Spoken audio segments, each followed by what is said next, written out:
As China's global stature continues to grow, many have expected its arms exports to reflect its commensurate position on the world stage. However, after decades of trying, that has not happened for Beijing. The June 2021 confrontation with the Philippines, when Chinese naval vessels illegally encroached on its waters, revealed the crux of the matter, exposing China's fundamental weakness. Very few countries are willing to cooperate with Beijing. It was widely believed that this country of over 1 billion people would rise to become a global exporter of fighter jets. In Interavia, a once influential trade magazine predicted that China is in a position to surpass Russia, and that Beijing would outpace Moscow by a decade or more as a supplier of fighter jets to the developing world. 9 years later, Aviation Week and Space Technology noted China could emerge as a supplier of inexpensive fighter jet packages for the export market. However, the actual statistics clearly show that nothing similar happened. According to the Stockholm International Peace Research Institute's arms trade database, China exported military aircraft worth only $7.2 billion between 2000 and 2020. Meanwhile, the US safely maintained its top position with exports worth, and Russia was in second place with 61. Even France's aircraft exports are double those of China, at 14. To date, there have been few signs of improvement in China's upward trajectory. Fighter jets have been unable to break free from their relatively small core market. In Beijing's biggest customers were Pakistan, Myanmar, North Korea, and several African countries. This list still exists today. These lackluster sales figures have nothing to do with the aircraft itself. China has made significant strides in improving its state-owned aerospace technology platform, particularly in the military sector. They produced quality products, or at least products that were on par with the aircraft that the Soviet Union had so successfully exported in large quantities to many different countries. The J-10, a fighter jet unveiled by Beijing in the 2000s, possesses operational characteristics, including speed, range, payload, weapons capabilities, and sensors that are in full match with American, Russian, and European aircraft on the export market. From its J-10C version onwards, it has been equipped with an active electronically scanned array radar, similar to most modern Western fighter aircraft. However, not a single one has been sold abroad, even though China has been trying to market the J-10 to its biggest military aircraft customer, Pakistan, and other countries, for over 20 years. It was on until December 2021 that Pakistan agreed to purchase 36 J-10C fighter jets from Beijing, but this was merely Islamabad's retaliation for India's earlier purchase of French fighter jets. Alternatively, modern fighter jets, touted as being on par with the most advanced aircraft from Russia and the West, such as the J-15 Flying Shark or the J-31 stealth fighter, have appeared on the market in recent years. But there have been no rumors of international interest. The J-31 fighter jet is described by Chinese media as a fifth-generation stealth aircraft, possessing power and modern features comparable to the American F-22 Raptor, F-35, or Russian T. It has even been suggested that the J-31 was developed by China based on classified information about the US-35 program that its spies stole. It is highly likely that the price of these fighter jets is too expensive for the country's core group of fighter aircraft customers. But that doesn't explain the export defect for all older models. So why is it that no country dares to buy Beijing's fighter jets, specifically the formidable J-20 Mighty Dragon? Firstly, this Dragon, despite its large size, carries very few weapons. The J-20 is equipped with a large weapons bay under the belly that can carry 4 PL-15 long-range air-to-air missiles and two smaller bays on the sides of the engines that can carry two PL-10 short-range air-to-air missiles each. The J-20's total weapons payload consists of 6 missiles, with 4 long-range and 2 short-range missiles.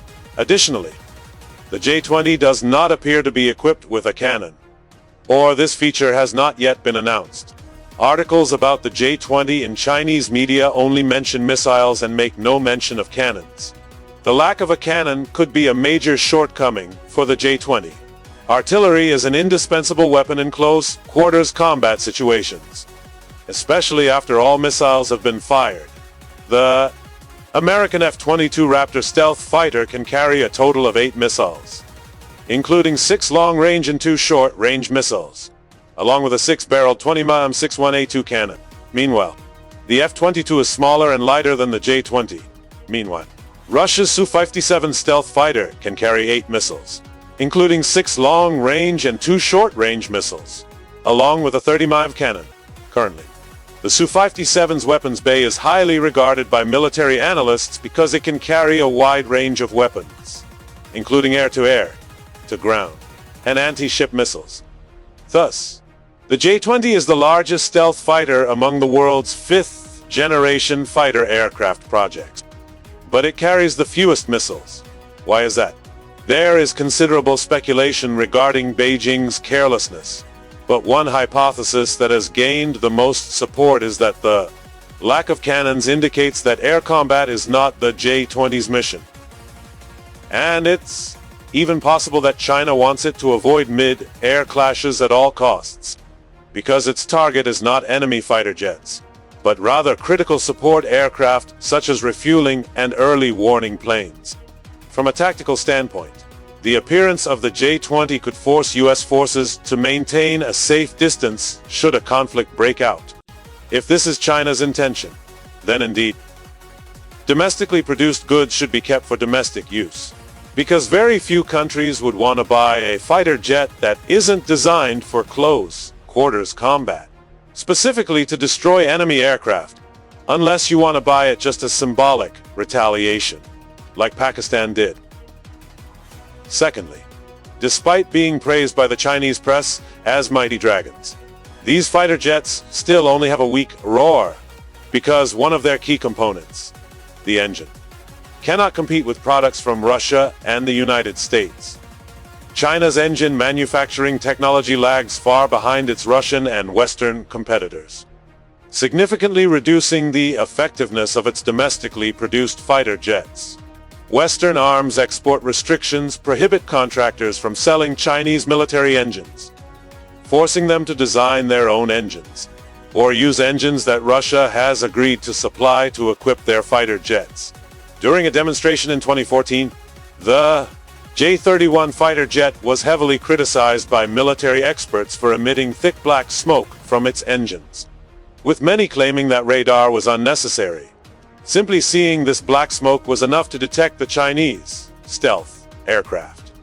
As a consequence, aircraft like the J-20 or J-31 cannot fly at supersonic speeds like their rivals, the F-25, without using afterburners. To achieve supersonic speeds, these fighter jets must use afterburners, but this component would neutralize the aircraft's stealth capabilities, a crucial element in protecting the aircraft from modern enemy air defense radar systems. That's the J-31 spewing black smoke from a Chinese aircraft using a Russian RD-93 engine, variant of the RD-33 engine used in MiG-29 fighters since the 1970s.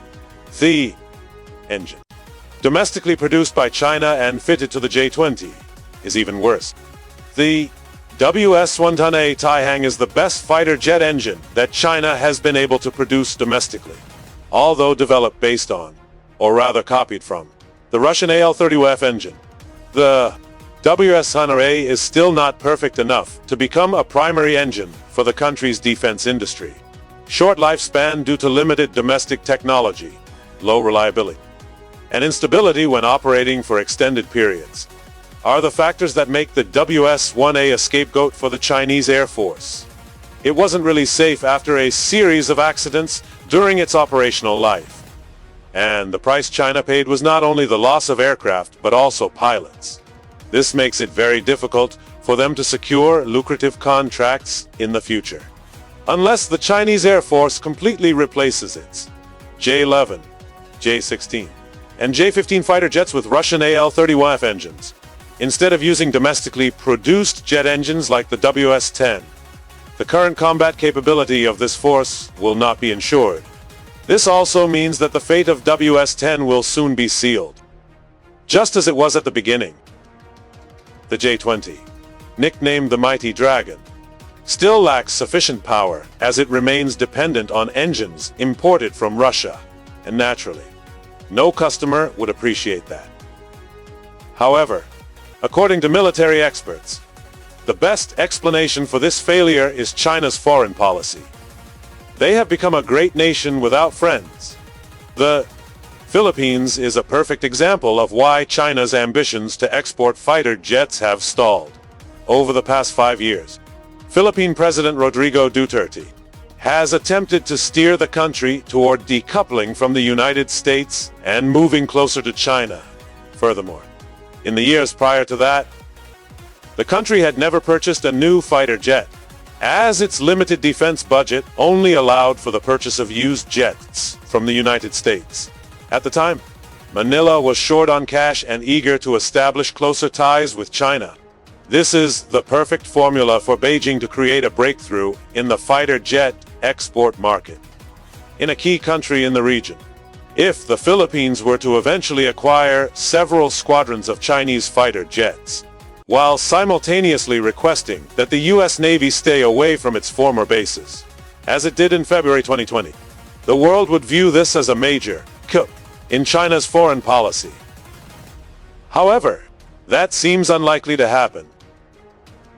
Simmering tensions between the two countries in the South China Sea escalated when Philippine Foreign Minister Teodoro Locsin Jr. He posted a tweet that harshly criticized China. Indeed, Beijing lacks appeal as a strategic partner in the region.